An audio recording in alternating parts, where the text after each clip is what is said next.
Ground से लगातार उमा शंकर सिंह आपको रिपोर्ट दे रहे हैं। उमा हमारे साथ जुड़ भी गए हैं लाइव इस वक्त। उमा, अभी हालात दोनों ओर कैसे हैं, क्योंकि चौथा दिन है जंग का और दोनों ओर से अब तक कुल 1600 लोगों की जान जा चुकी है। जी बिल्कुल, देखिए हालात जो हैं वो आज कंपैरेटिवली थोड़ा सा शांत लग रहा है, क्योंकि कल जिस तरीके से सुबह से लेकर शाम तक, बल्कि कल रात से ही और कल देर शाम तक जिस तरीके से यहाँ पे रॉकेट के अटैक्स हो रहे थे और जिस तरीके से यहाँ पे जो आयरन डोम का इस्तेमाल हो रहा था, वो बीती रात को उसमें काफ़ी कमी नज़र आई है। लेकिन ये बिल्कुल शांति ऐसी लगती है जैसे कि तूफान के आने के पहले का सन्नाटा हो, क्योंकि इजराइल अपनी तरफ से जो जवाबी कार्रवाई है उसकी तैयारी कर रहा है। अभी तक देखिए जो भी जवाबी कार्रवाई हुई है उसे आप एक छोटा सा रूप कह सकते हैं, क्योंकि इजराइल पूरी तैयारी के साथ और बड़ा जवाबी हमला बोलने वाला है, और जो कि प्रधानमंत्री बेंजामिन नेतन्याहू के कल के बयान से भी साफ है, जिसमें उन्होंने कहा है कि ऐसा जवाब देंगे कि पीढ़ियां याद रखेंगी। इस बीच गाजा पट्टी से खबर ये भी आ रही है कि वहां से आरोप लगाया गया है कि कुछ एम्बुलेंसेज को और जो मेडिकल केयर फैसिलिटीज हैं उनको निशाना बनाया गया है इजराइल की तरफ से, और वहां हजारों लोग जो हैं वो घर छोड़कर भाग रहे हैं, क्योंकि इस तरह की चेतावनी इजराइल की तरफ से दी गई है कि जो आम शहरी हैं वो अगर जहां निकलना चाहते हैं सुरक्षित जगहों पर वहां पर निकल जाएं, क्योंकि बड़ा हमला होने वाला है। तो स्थिति यहाँ पर बहुत ही अभी एक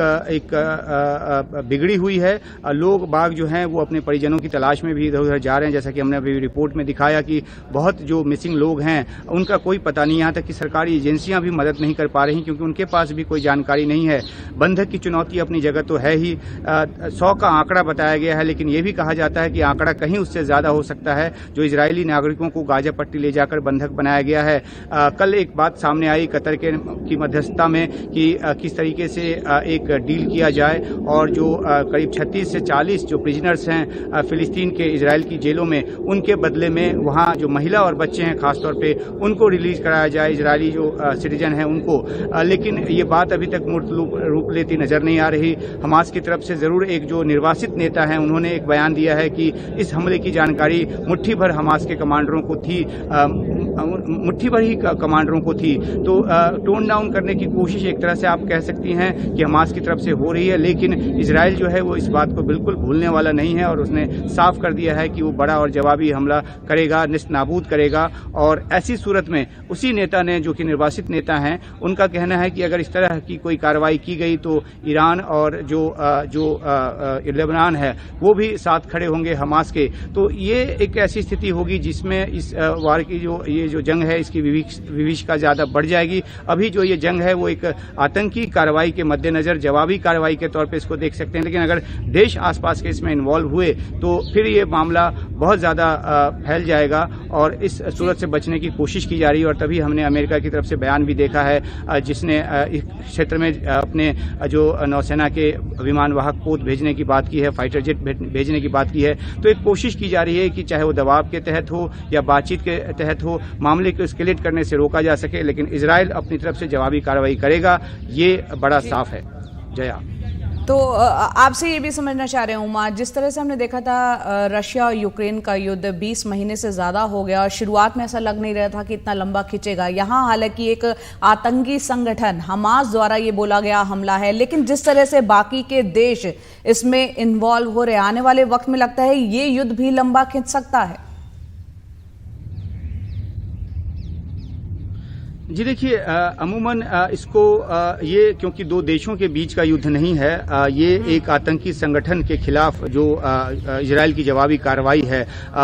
उस तरह का एक युद्ध है। और इसलिए इजराइल की जो सैन्य ताकत है हमास से कहीं बहुत ज़्यादा है, और हमास की जो ताकत भी है वो अलग अलग देशों से जो हथियार और जो समर्थन मिलता रहा है, चाहे ईरान हो, चाहे वो लेबनान का हिजबुल्लाह संगठन हो, तो उसके बूते है। इसलिए अगर एक जवाबी और निर्णायक कार्रवाई का मन बनाता है इजराइल, तो तब तक ये युद्ध ज्यादा लंबा नहीं खींचेगा, जब तक कि खुले तौर पर ईरान और लेबनान जैसा देश जो है वो सामने न आए, इजिप्ट जैसा देश सामने न आए, या बाकी जो भी सिंपैथी रखते हैं हमास के साथ वो देश खुलकर सैन्य तरीके से मैदान में न आए। इस बात की गुंजाइश कम लगती है, क्योंकि अमेरिका जो है वो अपनी भूमिका निभाने की कोशिश कर रहा है और उसने साफ तौर पे कहा है कि कोई भी इसमें अगर सीधे तौर पे इन्वॉल्व होने की कोशिश करेगा तो नतीजे अच्छे नहीं होंगे। तो इजराइल के साथ अमेरिका पूरी तरह से खड़ा है। कोशिश की जा रही है कि इसको कंटेन करने की, लेकिन ये भी इतना ही बड़ा सच है कि इजराइल जो है वो इस हमले का, जिसमें कि 900 से ज़्यादा नागरिकों की उसकी मौत हुई है, सैकड़ों अभी लापता हैं, हज़ारों जो हैं वो घायल हैं,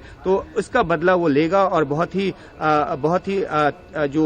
एक असरदार बदला जो है वो लेगा। इस बात से इनकार नहीं है, लेकिन क्या ये कंटेन रह पाता है या फिर ये फैलता है, ये इस बात पे नज़र बनी रहेगी। ये सब देखना पड़ेगा कि आखिरकार ईरान किस हद तक आगे जाता है। अभी तो अमेरिका से बयान आया, इसमें ये कहा गया है कि सीधे तौर पे कोई सबूत नहीं है ईरान का इस हमले में के पीछे सहयोग देने के लिए, लेकिन हमले के बाद जिस तरह से ईरान की तरफ से बयान आया, इसका समर्थन किया गया, तो ये बातें जो है चिंता पैदा करती हैं। लेकिन आगे आने वाले वक्त में पता चलेगा। रिटेलिएशन एक बार जब शुरू हो जाएगा इजराइल की तरफ से, तब ज्यादा और स्थिति साफ होगी कि कौन सा देश हमास के साथ खड़ा होता है और किस तरीके से खड़ा होता है। बिल्कुल। और यहाँ पर उमा आपसे ये भी समझना चाह रहे हैं, क्योंकि कल हमने वो तस्वीरें देखी थी जब आप और कादम्नी एक होटल में चेक इन कर रहे थे और रॉकेट से हमला हुआ था, वो लाइव तस्वीरें हमने देखी थी। इस वक्त आप जहाँ रिपोर्टिंग कर रहे हैं खुले आसमान के नीचे मुझे नजर आ रहा है, और जिस तरह के हालात युद्ध वाले क्षेत्र में बने रहते हैं वो होते हैं, ऐसे में कितना कठिन और चुनौतीपूर्ण है रिपोर्टिंग करना भी। और आप जहाँ मौजूद है वो क्या सेफ एरिया है अभी? जी देखिए, यहाँ पे जगह जगह ऐसे बंकर तो बनाए गए हैं, लेकिन जहाँ मैं अभी खड़ा हूँ यहाँ से बंकर थोड़ी दूरी पर है। दूसरी बात यह है कि जो एयर सायरन की आवाज़ है वो आती है जब भी रॉकेट हमला होता है। अमूमन हमने देखा है एयर सायरन जब बजता है तो हमें ये हिदायत दी गई है कि भागकर कहीं पे सुरक्षित जगह में आप जो हैं वो ठहरें। एक अलग बात है कि जब सड़क पे हम कार में चलते हैं तो उस समय भी ये हिदायत होती है कि अगर रॉकेट हमला होता है तो कार का दरवाज़ा खोलकर और ज़मीन पर लेट जाएं, कम से कम अगर आसपास के बंकर में नहीं पहुंच सकते हैं तो इस तरह की जो नसीहत है यहाँ हमें दी गई है। जहाँ तक खतरे की बात है तो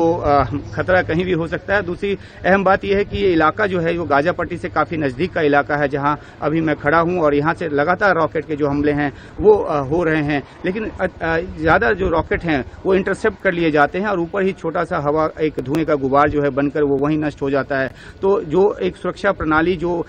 जब अटैक हुआ उस समय ऑफ गार्ड थी, वो अब बिल्कुल एट सिस्टम है, एट वर्क है, और इसलिए तमाम जो हमले के बावजूद अपेक्षाकृत यहाँ पे अभी एक सुरक्षित माहौल है। जया जी उमा, बहुत बहुत शुक्रिया ये पूरी जानकारी देने के लिए।